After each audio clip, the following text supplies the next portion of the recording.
Olá, boa tarde. A comemoração deste Dia do Trabalho se dá em meio a um cenário nada positivo. Um levantamento divulgado pelo IBGE na última sexta-feira aponta que o número de desempregados alcançou um recorde e subiu para mais de 14 milhões no primeiro trimestre do ano. Também estamos prestes a ver entrar em vigor a mais profunda mudança nas leis trabalhistas do Brasil nos últimos 74 anos, desde a criação da CLT. De um lado, organizações representativas de trabalhadores acreditam que as alterações tornam precárias as relações de trabalho. Do outro, entidades patronais veem a nova lei como uma modernização. A reforma trabalhista foi aprovada pela Câmara e segue agora para o Senado. 296 deputados aprovaram a reforma que altera as leis trabalhistas no país. 177 foram contra. Ele abre novas formas agora de você flexibilizar essa relação de trabalho a ponto dos trabalhadores não terem mais segurança nenhuma do que pode vir a acontecer. A maioria dos direitos hoje estão na Constituição. Então, a CLT só regulamenta isso. Então, eu não vejo assim. As principais mudanças aprovadas são: os acordos entre patrões e empregados passam a prevalecer sobre a legislação, a regulamentação da jornada de trabalho de até 12 horas diárias, no limite de 48 horas semanais, parcelamento de férias em até 3 vezes, a demissão por comum acordo entre empregado e patrão com pagamento parcial do fundo de garantia, aviso prévio e multa, e o fim da contribuição sindical obrigatória. Para o trabalhador é bom, porque ele não tem que pagar um imposto a mais que ele pagava durante o ano. Se hoje, da maneira que em que os sindicatos subsistem com cerca de 1/3 de seu financiamento a partir desse imposto, a gente já tem uma série de sindicatos que não são representativos de sua classe, que atendem muitas vezes a mais interesses do empregador do que do empregado. É assim, imagina quando a gente chegar num ponto em que o sindicato não vai ter tanto poder de negociação. A reforma trabalhista segue agora para o Senado. Lá o texto deve passar por 2 comissões antes de chegar ao plenário. Se for aprovado sem mudanças, o texto só vai depender da assinatura do presidente da República para entrar em vigor. E aí há um ponto importante. Essas mudanças não preservam direitos adquiridos. Assim que for publicada, a reforma trabalhista passa a valer para todos, mesmo para quem já tem hoje carteira assinada. E para falar sobre a reforma trabalhista e o impacto que as medidas propostas trarão para os trabalhadores, recebemos Clemente Gans Lúcio, diretor técnico do DIEESE, e Vander Morales, presidente do Sindicato das Empresas que oferecem serviços temporários e terceirizados no estado de São Paulo e da Federação Nacional dos Sindicatos e Empresas que prestam esses serviços. Participe da nossa conversa, mande suas perguntas e comentários pelo Facebook, pelo Twitter, os endereços aparecem aí na sua tela. Uma boa tarde, obrigada pela presença dos dois. Antes da gente começar a detalhar os principais pontos da reforma trabalhista, eu gostaria de ouvir um breve posicionamento de vocês. Começando com você, Clemente, você é contra ou a favor da reforma? Olha, a reforma trabalhista, do jeito que ela foi encaminhada, ela faz uma profunda alteração, como vocês abriram o programa mostrando, talvez a mais profunda alteração ao longo de mais de 70 anos de existência. Essas alterações, elas não foram objeto de um debate, portanto, de uma deliberação no qual a sociedade participa, afeta a vida de todos os brasileiros e brasileiras, afeta a relação de trabalho entre os trabalhadores e as empresas e afeta a vida das empresas.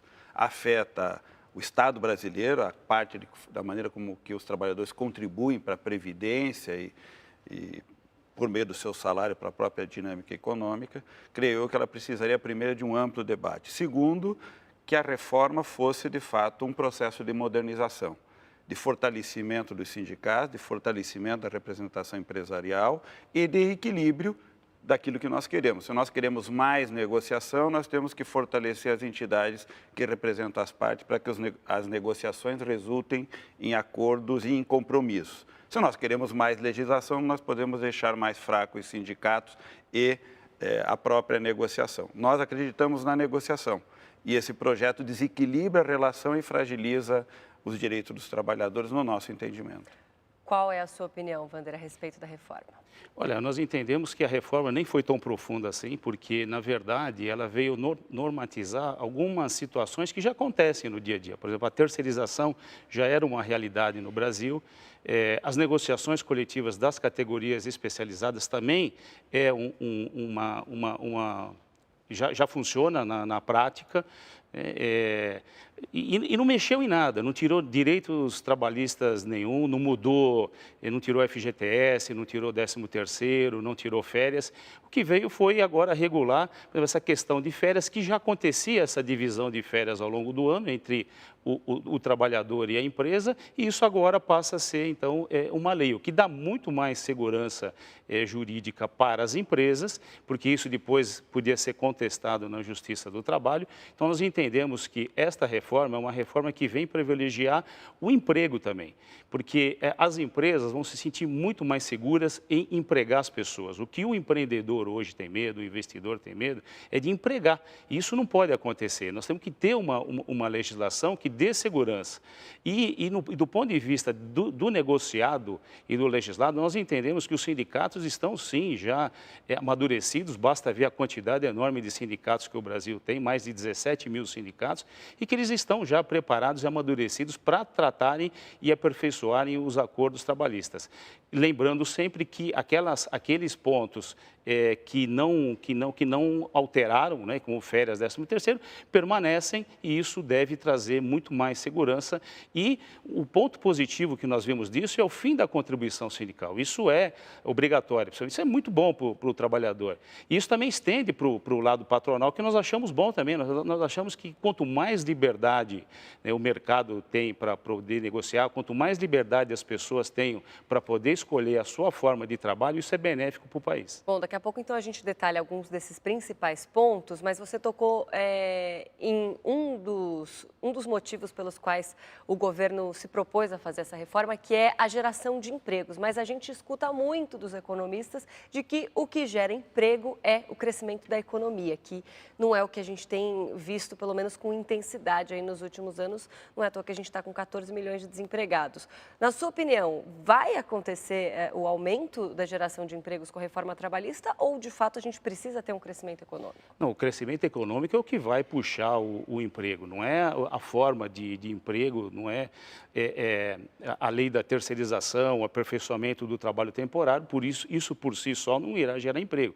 Gerar emprego é o crescimento da economia, mas isso vai criar um ambiente muito mais seguro de contratação. Então, com o crescimento da economia, o investidor e o empreendedor, ele vai se sentir muito mais seguro para empregar, para registrar a carteira, porque ele sabe que as regras já estão muito mais bem definidas. Então, isso vai ajudar no emprego. Este componente de reformas, esse conjunto de reformas é que vai ajudar o emprego. Clemente, quando eu pedi para você colocar o seu posicionamento a respeito da reforma trabalhista, você falou que seria necessária uma modernização de fato, né?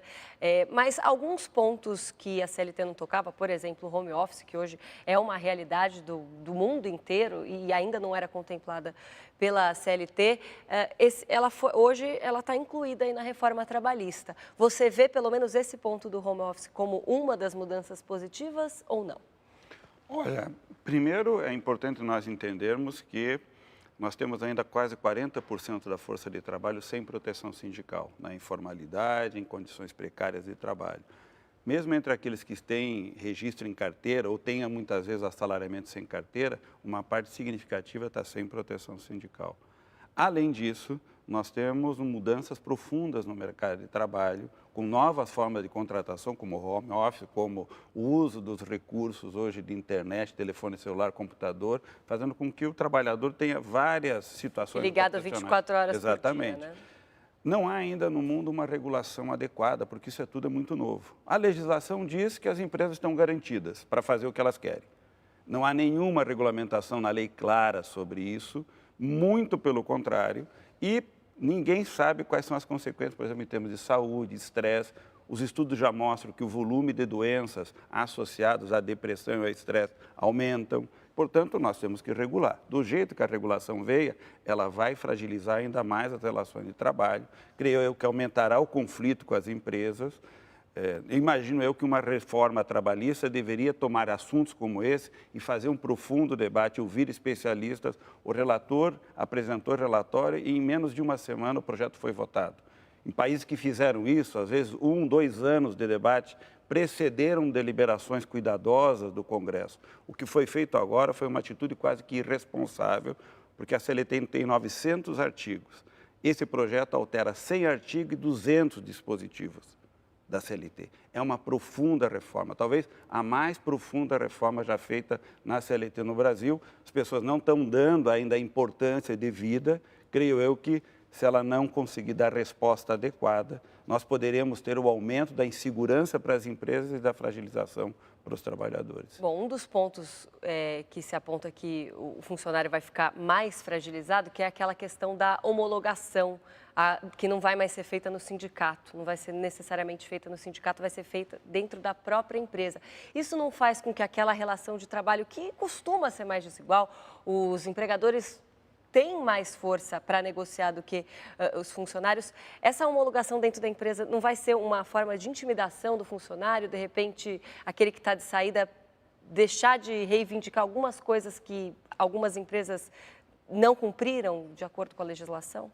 Olha, hoje, na prática, a homologação não serve para nada, porque a homologação é feita no sindicato ou no Ministério do Trabalho e no dia seguinte o trabalhador entra na justiça reivindicando horas ou dano moral, coisa parecida. Então, nós entendemos que assim, isso é um avanço, deve diminuir, sim, os conflitos na Justiça do Trabalho. Hoje, o ano passado, nós tivemos um ingresso de 4 milhões de novas ações. Não pode ficar pior do que está. Nós precisamos fazer alguma coisa para recuperar o emprego. São 14 milhões de trabalhadores desempregados e, como foi dito aqui, 40% da força de trabalho do Brasil na informalidade. Isto, sim, é a forma mais precária de relações do trabalho, sem amparo e direito nenhum. Então, eu vejo essa reforma como inclusiva também, né? Uma reforma de manutenção dos empregos existentes e de inclusão dessas pessoas que hoje estão desempregadas e principalmente na informalidade.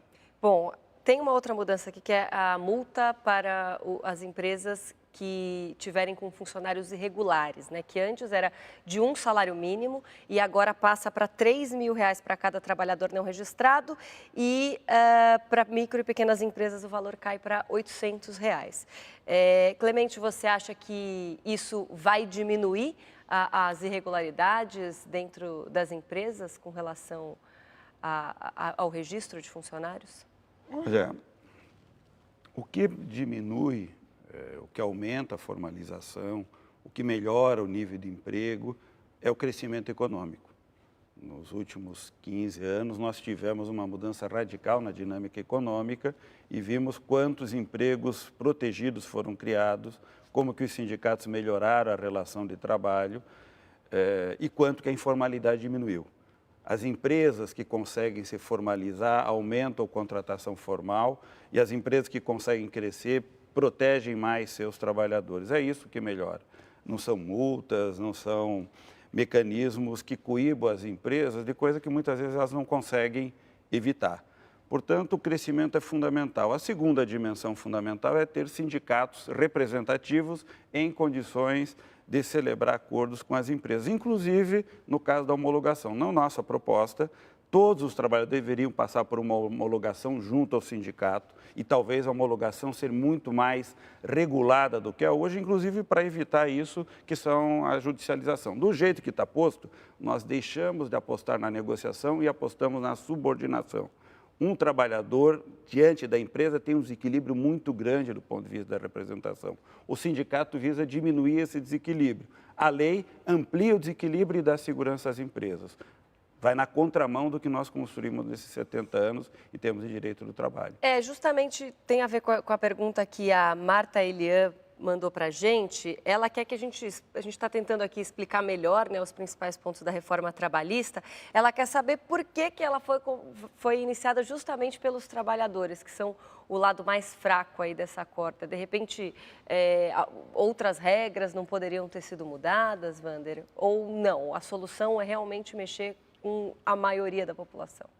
Não, eu entendo que a reforma ela foi amplamente debatida foram feitas mais de 40 audiências públicas, mais de 40 seminários estaduais, inúmeras reuniões com a participação de toda a sociedade, dos trabalhadores, dos representantes dos trabalhadores. Só que eu participei de algumas delas e onde eu participei, junto com trabalhadores, eles ficavam muito mais preocupados em falar assim, olha, esta reforma tira direitos do trabalhador, o que não é verdade. Isso não está escrito em lugar nenhum, não está tirando direito nenhum.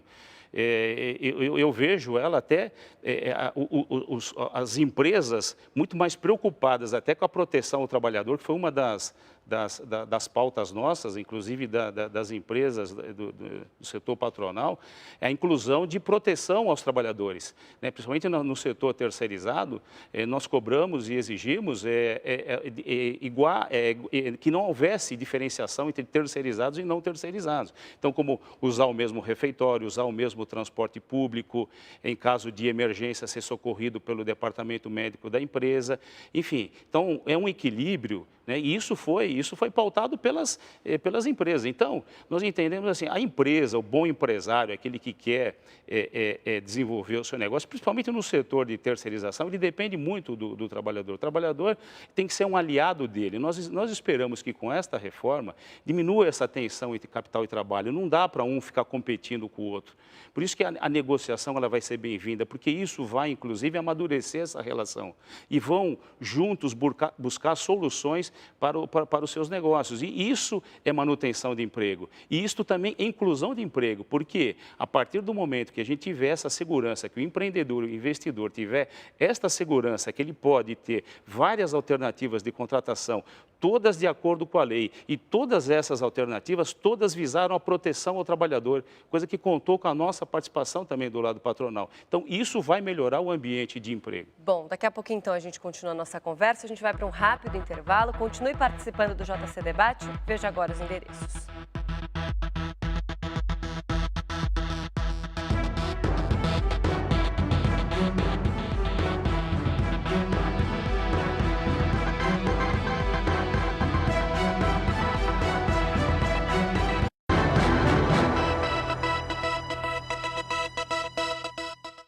Hoje tem animal voando por aqui. Ele adora minhocas.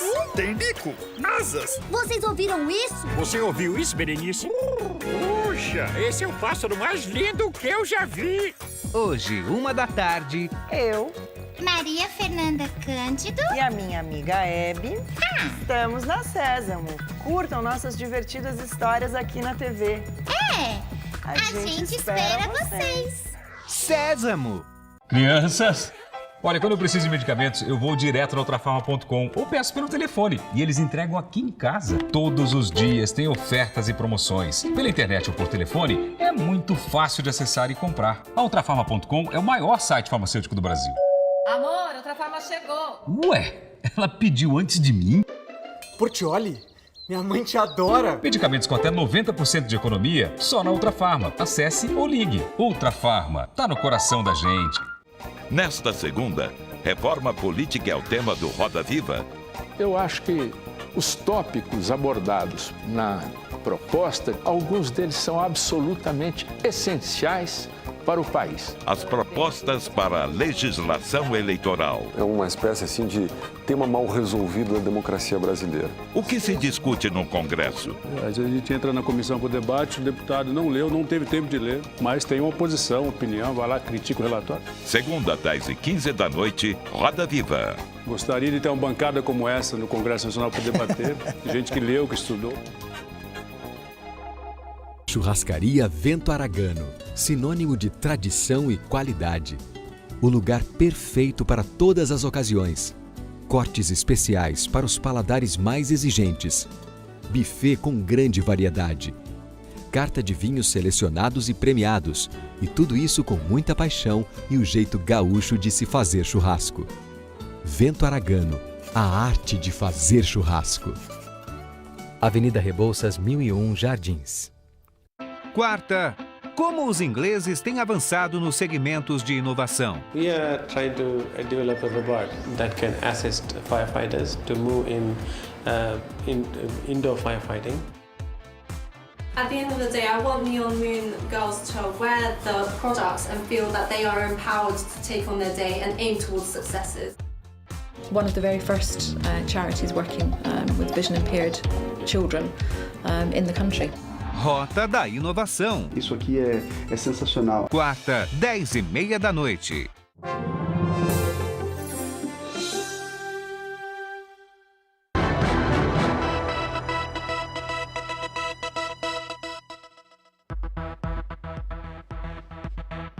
Já estamos de volta com o JC Debate. Hoje conversamos sobre a reforma trabalhista e os impactos que ela trará, caso aprovada.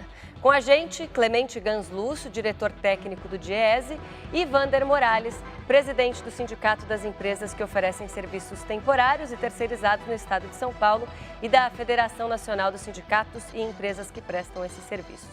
Continue participando com suas perguntas e comentários pelo Facebook e pelo Twitter. A proposta de reforma trabalhista de permitir o parcelamento do período de férias divide opiniões. Para as empresas, abrir mão de funcionários especializados por períodos mais curtos é uma vantagem. Denilton trabalha como operador de corte e vinco. O João é impressor de offset. Os dois são empregados desta gráfica em Osasco, na Grande São Paulo. E quando o assunto é férias, cada um tem uma preferência. 30 dias você tem um tempo a mais para se divertir um pouco com a família, você tem um tempo maior. Para o João, é melhor dividir. Mais tranquilo, né? Eu tenho a opção de estar em casa 15 dias no começo do ano, 15 dias no meio do ano, tranquilo. A CLT permite a divisão das férias em 2 vezes, mas o comum são 30 dias corridos, podendo inclusive ficar 20 dias de folga e recebendo dinheiro extra pelos outros 10. Pelo texto da reforma trabalhista aprovado na Câmara dos Deputados e que agora segue para análise do Senado, as férias poderão ser divididas em até 3 períodos, desde que o trabalhador concorde. O básico da proposta prevê 14 dias corridos e outros 2 períodos com mais de 5 dias. Segundo o estudo da Organização Mundial do Trabalho, o Brasil é um dos países com as férias mais longas do mundo. São 21 dias úteis por ano. Perde para a França e a Suécia, que tem 25 dias úteis de férias, mas fica à frente de chilenos e bolivianos com 15 dias. Os argentinos, 10 dias, e os mexicanos, apenas 6. Na Ásia, as férias costumam ser ainda menores. 8 dias úteis no Japão, 6 dias na Tailândia e apenas 5 na China. Nos Estados Unidos, as férias remuneradas não são obrigatórias, mas as empresas costumam oferecer entre 6 e 20 dias. Este empresário acha positiva a divisão em até 3 vezes para não sobrecarregar os outros funcionários. Férias longas também acabam gerando custo extra para substituir funcionários especializados. Vou ter que contratar alguém para suprir a necessidade que ele deixou um buraco vazio ali. Quando a gente tem 15 dias, 10 dias, eu consigo contornar isso com o próprio pessoal de dentro da casa. Então, para a gente é muito interessante, sim, você conseguir dividir as férias para não ter 30 dias direto. Bom, Clemente, a possibilidade de fracionar as férias ainda mais, agora em 3 períodos, ela pode abrir uma margem para o funcionário não conseguir tirar os 30 dias corridos? E uma segunda pergunta, já que eu vou emendar nessa. A gente viu aí a comparação com alguns outros países. Essa possibilidade de fracionar as férias, ela acompanha uma tendência mundial ou não? Olha, em primeiro lugar, as férias, são um direito conquistado na lei brasileira, associado principalmente ao descanso e ao equilíbrio da saúde. O Brasil optou por legislar o direito de férias. Esses países, muitos deles que foram citados na reportagem, regulam as férias nas negociações coletivas e nos contratos coletivos de trabalho, inclusive com férias superiores às brasileiras nas convenções e acordos coletivos. Quando a legislação nesses países favorece a negociação, ela também induz a que os sindicatos tenham forte representatividade. No caso brasileiro, a legislação proposta agora procura reequilibrar, dando um outro sentido, dizendo nós vamos jogar mais para a negociação e vamos diminuir o poder dos sindicatos, o que é um contrassenso. No caso das férias, muitas empresas regulam por meio de comissões de representação local as férias, podendo fazer essa regulamentação a partir do que a empresa e os trabalhadores decidem. Isso não é ruim desde que isso seja resultado de uma negociação e de um acordo. Quando isso fica subordinado direto trabalhador e empregador, provavelmente a subordinação do trabalhador à empresa aumenta, porque ainda hoje o direito das férias é um direito concedido pelas empresas que definem a data, o período e a condição em que as férias serão concedidas. Wander, outro ponto da reforma trabalhista, que é a jornada parcial. Hoje, ela é de pouco mais de 50% na comparação com a jornada integral. E, de acordo com a reforma trabalhista, ela vai poder ser apenas 27% menor do que a jornada integral. O salário vai acompanhar essa proporção? Quer dizer, quem trabalha, digamos, meio período, que na verdade vai trabalhar só 27% a menos, vai também receber o equivalente ou não? Vai receber equivalente a meio período? Não, vai receber o equivalente ao... Não pode ser menor que o salário mínimo, é o que eu li no projeto de lei. Mas esse é outro avanço. Né, são as formas, as diversas formas de contratação, como hoje você tem terceirizado, temporário, o intermitente, a jornada parcial. Então, tudo isso é um conjunto de opções que o empreendedor tem para desenvolver o seu negócio e empregar de forma formal. Né, porque todas essas alternativas são formais e com garantias e proteção ao trabalhador. Hoje é impossível uma empresa verticalizar toda a sua produção. Ela precisa contar com especialistas e com as mais variadas formas de contratação. Então, este é um outro avanço que vai permitir, essa é uma outra alternativa e que vai respeitar o direito das pessoas de escolherem se querem trabalhar desta forma ou não. Ninguém será obrigado a trabalhar de forma parcial, nem temporário, nem terceirizado, e nem tirar férias de acordo com como era antes. Então, o direito do trabalhador, dentro desses princípios da reforma, eles serão respeitados. Ele terá muito mais espaço para negociar aquilo que é vontade dele, como a própria reportagem mostrou. Tem funcionários que querem 30 dias corridos e tem aqueles que querem fracionar. Antes, o empreendedor, o empresário, ele tinha medo de atender esta demanda ou esta vontade do trabalhador, porque isso poderia ser derrubado na justiça trabalhista. Agora, com este texto, não. Bom, a gente tem uma pergunta aqui do Diogo. Ele queria saber da história da multa de 40% na demissão sem justa causa, que eu acho que é aquela história da demissão consensual, né? E também da proibição do empregador, se for demitido, não pode ser contratado depois de 18 meses. Ele não entendeu esses dois pontos, se vocês puderem explicar. Bom, primeiro é importante que nós tenhamos claro que esse projeto passou na Câmara e vai para o Senado. Então, ele ainda é um projeto em tramitação e essas regras todas poderão ser alteradas no próprio Senado Federal. O sentido geral do projeto é um projeto para dar proteção às práticas que as empresas têm em relação a uma série de condições de trabalho. Muitas formas precarizadas de trabalho serão reconhecidas pela lei e as empresas terão garantia de executar aquele tipo de prática. Uma das coisas que a lei se propõe a fazer é regulamentar a demissão. Hoje você tem a demissão feita pela empresa e a empresa demite sem precisar dar nenhuma justificativa ao trabalhador. É um dos poucos países do mundo desenvolvidos ou em desenvolvimento onde o direito de demissão é unilateral da empresa sem precisar informar o motivo, ela demite e ponto, ou o trabalhador pede demissão. O projeto está criando uma coisa híbrida, que é uma demissão acordada entre as partes e os trabalhadores teriam acesso a parte daquilo que são as suas poupanças compulsórias, o FGTS, mas não teria direito ao seguro-desemprego. Bom, Clemente, Wander, infelizmente o nosso tempo acabou. Obrigada pelos esclarecimentos. Muito obrigada a você que participou aqui com as perguntas para o JC Debate. Até uma próxima oportunidade. Obrigado. JC Debate fica por aqui. Inscreva-se em nosso canal no YouTube. Lá estão todos os nossos programas anteriores. youtube.com/jornalismo TV Cultura. A gente volta amanhã, 12:30. Uma ótima tarde para você. Até lá.